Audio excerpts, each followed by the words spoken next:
नमस्कार मित्रों।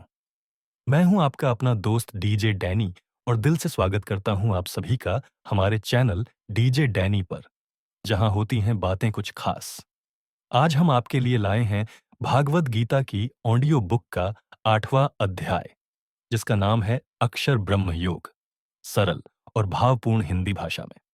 तो आइए भगवान श्री कृष्ण के दिव्य नाम के स्मरण के साथ आरंभ करते हैं। अध्याय 8। भगवत गीता का 8वां अध्याय अक्षर ब्रह्म योग है। इस अध्याय में कृष्ण मृत्यु से पहले अंतिम विचार का महत्व बताते हैं। अगर हम मृत्यु के समय कृष्ण को याद कर लें तो हम निश्चित रूप से उन्हें प्राप्त करेंगे।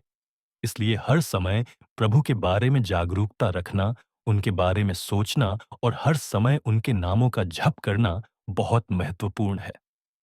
अपने मन को पूरी तरह से कृष्ण की निरंतर भक्ति में समाहित करके हम इस भौतिक संसार से परे भगवान के सर्वोच्च निवास तक जा सकते हैं। अर्जुन बोले, हे पुरुषोत्तम, वह ब्रह्म क्या है, अध्यात्म क्या है, कर्म क्या है, अधिभूत किसको कहा गया है और अधिदैव किसको कहा जाता है? यहाँ अधियज्ञ कौन है और वह इस देह में कैसे है? हे मधुसूदन, नियतात्मा मनुष्य के द्वारा अंतकाल में आप कैसे जानने में आते हैं? श्री भगवान बोले, परम अक्षर ब्रह्म है और जीव का अपना जो होनापन है उसको अध्यात्म कहते हैं। प्राणियों का उद्भव करने वाला जो त्याग है उसको कर्म कहा जाता है। हे देहधारियों में श्रेष्ठ अर्जुन, अक्षरभाव अर्थात नाशवान पदार्थ को अधिभूत कहते हैं। पुरुष अर्थात हिरण्यगर्भ ब्रह्मा जी अधिदैव हैं और इस देह में अंतर्यामी रूप से मैं ही अधियज्ञ हूं। जो मनुष्य अंतकाल में भी मेरा स्मरण करते हुए शरीर छोड़कर जाता है, वह मेरे स्वरूप को ही प्राप्त होता है, इसमें संदेह नहीं है।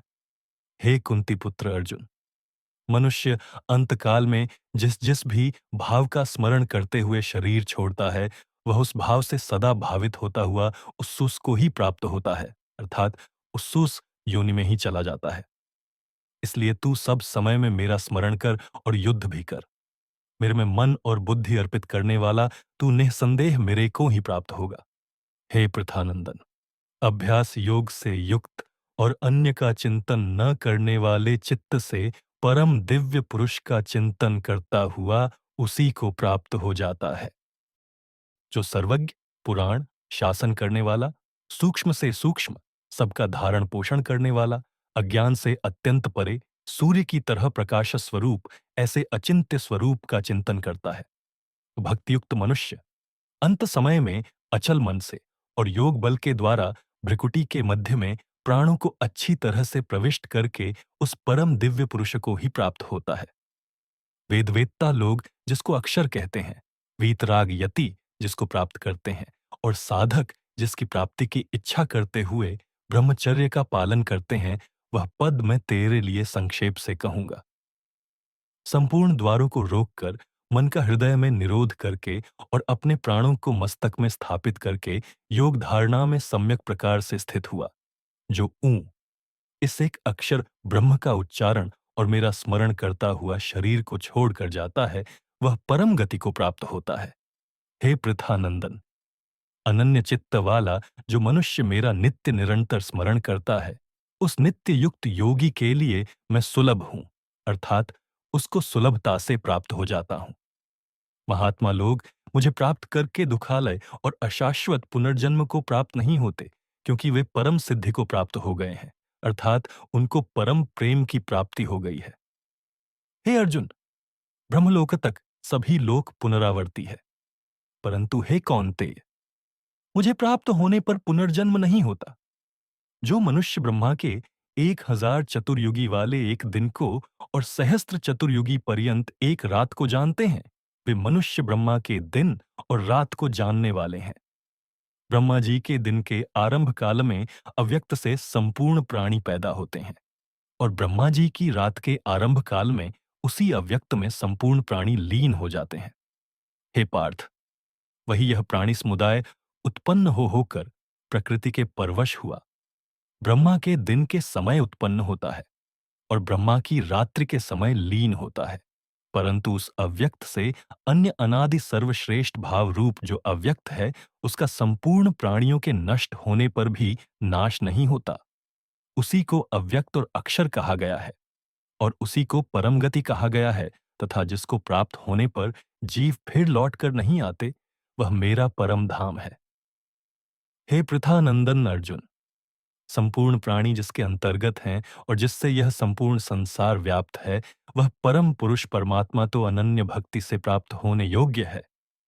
हे भरतवंशियों में श्रेष्ठ अर्जुन, जिस काल अर्थात मार्ग में शरीर छोड़कर गए हुए योगी अनावृत्ति को प्राप्त होते हैं, अर्थात पीछे लौटकर नहीं आते, और आवृत्ति को प्राप्त होते हैं, अर्थात पीछे लौटकर आते हैं, उस काल को अर्थात दोनों मार्गों को मैं कहूंगा।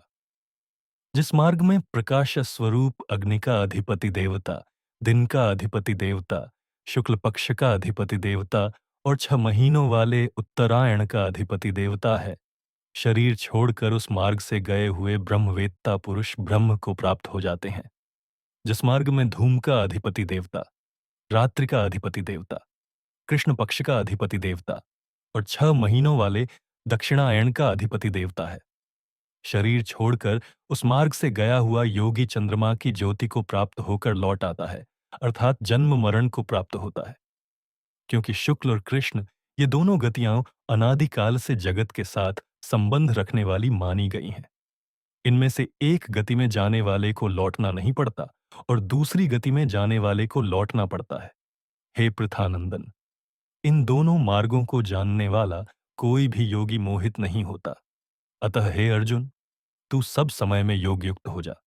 योगी इसको जानकर वेदों में, यज्ञों में, तपों में तथा दान में जो पुण्य फल कहे गए हैं, उन सभी पुण्य फलों का अतिक्रमण कर जाता है और आदि स्थान परमात्मा को प्राप्त हो जाता है। यहीं पर हमारा यह अध्याय पूर्ण होता है। आशा करता हूं कि ऑडियो बुक आपको पसंद आई होगी। अगर आपने कुछ नया सीखा हो या आपको प्रेरणा मिली हो, तो कृपया इस वीडियो को अपने मित्रों और परिवारजनों के साथ जरूर शेयर करें। साथ ही हमारे चैनल को लाइक करें, शेयर करें और सब्सक्राइब करना न भूलें, ताकि हम इसी तरह भक्ति से भरपूर ऑडियो बुक्स आपके लिए लाते रहें। अब मैं आपसे विदा लेता हूं। अगले अध्याय में फिर मुलाकात होगी। जय श्री कृष्ण।